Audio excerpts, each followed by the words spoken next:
Alright, in this training demonstration, we're going to use a multi-byte scan to identify whether the scan is of good quality. We're going to choose the best of the bytes in the multi-byte, and then we're going to set it up for an evaluation. When using Tekscan for evaluating a byte for balance, it is always best to start with a multi-byte because it allows us to pick the best of the bytes. And the way we do this is we want to check to see the repeatability in the byte, and specifically the repeatability between the A to B region of the graph. And so you can see I have the graph up already, and I have a multi-byte. We know it's a multi-byte because the black forced line, the one I'm following right now, there's two of them. So each of those black force lines represent a single byte. So that's the indicator that there's 2 bytes in this scan. What you'll notice is each byte will also carry its own A, B, C, and D lines, and they'll be labeled A1 versus A2. One of the key things that sometimes we don't go over in the training due to time is if you're not currently on one of the scans, you can use your keyboard A, and that'll bring you to the first or closest A line. So right now the bar was here and I clicked A and it brought me to the A1 line. Now if my bar was in between the first byte and the second byte and I hit A, it would bring me to the A2. But if I just continue to hit A one more time, it'll bring me to the next A line. And that goes for any of the letters A, B, C, or D. So the next B line is B1, then B2, and then back to B1. Same thing with C and D's. All right, and what's important here is, though, that the A to B region is where all the teeth come together. And so that's where we want to evaluate repeatability. And so when I put the gray bar between, or at the B line on A1 to B1, you can see that it creates a center of force of trajectory. And if I rewind this movie, I'm going to use the right arrow keys to rewind it a few frames. You can see it goes backwards. So it starts in the middle, pulls to the left, pulls back to the right.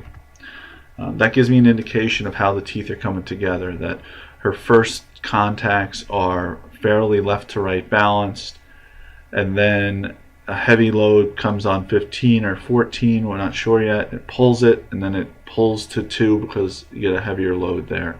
So it's a good indicator if the bite's happening the same way every time they bite. And so if I go from B1 and I go to B2 and the person bites the same way in each bite, this should be somewhat similar of a pattern. And so when I click on it, you can see that the blue line starts, pulls to the left and back to the right, same as the first half here of the red line. Sometimes it's a little confusing because you see the extended red line, but all that indicates is after the A to B, the center of force pattern keeps going. And I'm playing through now. And you get to the C line, it usually will shoot off in a direction or two. And you can see that was that. So, and it does the same here if I click into D line for the second bite.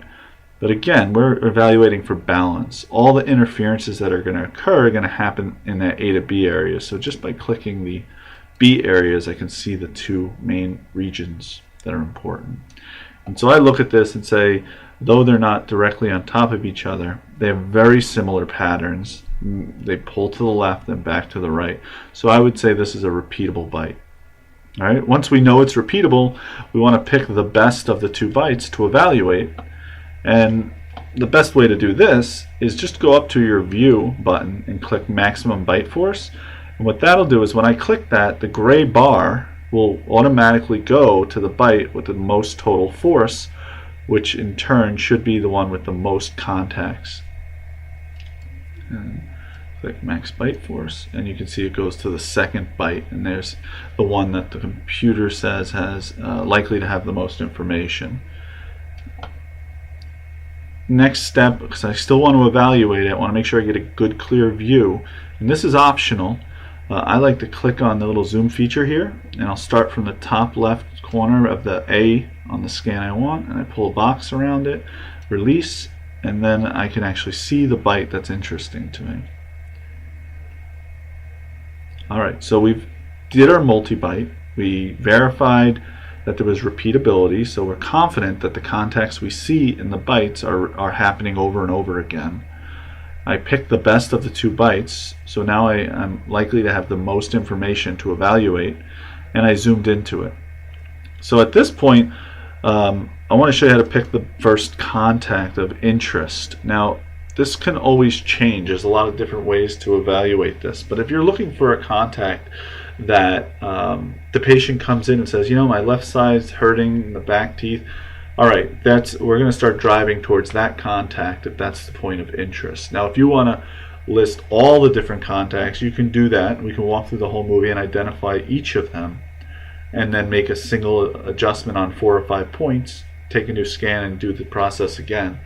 Or if you want to be a little bit more, be more of a minimalist, you can just look for the first main forceful contact. So I'm going to use my arrow keys, and I'm just going to go until, move my gray bar here, and I'm just going to move it until I start to see a contact that is interesting to me, and I'll explain why. So I'm just 1 click, 2. Alright, so our center of force just popped up. And so at this point you might look at this region. There's about 15% of force on 19% on 13. I think it's 15 on 12. But then it's going to start pulling to that left side. So that's where my first interest is going to come. Alright, so at this point I stop it, and if I take my 3D arch here, you can see that there's about 4 contacts that are rising quicker than the rest of the bite. And if I play this movie more, you'll see those are likely the ones that are going to drive the change. And there you go, you see that orange one pop up on 15. Click one more time, goes to pink. So that's driving up quick and real fast. It doesn't say that you wouldn't be interested in adjusting 3, 13 and the distal on 15. It's just saying that the most forceful early on, that's pulling the forces towards the left side, is this one in the middle of 15. And so if you're looking for a single point of contact, this is one way to do that. And so the next step would be to mark the tooth with articulating paper, specifically the region, or for example tooth 15. You look at the contacts here and you would decide somewhere likely towards the central fossa area of 15. The looks of it more buccal and mesial, and you would look for that region to pop up on the tooth when you put the articulating paper down. You'd make your adjustment, and then you would take a new scan in the same way. Doesn't necessarily need to be a multi-bite at this point. It could be a single bite, and then you would start again. You would start at the A line and walk through to see if there have been any changes. Hopefully this gave you some breakdown of how we're looking at the movie, how we try to identify if a bite's good and if it's got balance, and then how to do the general walkthrough of a bite. More training and need assistance or want to walk through scans, feel free to contact us at Tekscan, and we're happy to assist you and walk through scans on patients you've done to give you some more perspective if you need help. Additionally, we'll have other clinical resources if you're interested in it. Thanks a lot and have a good day.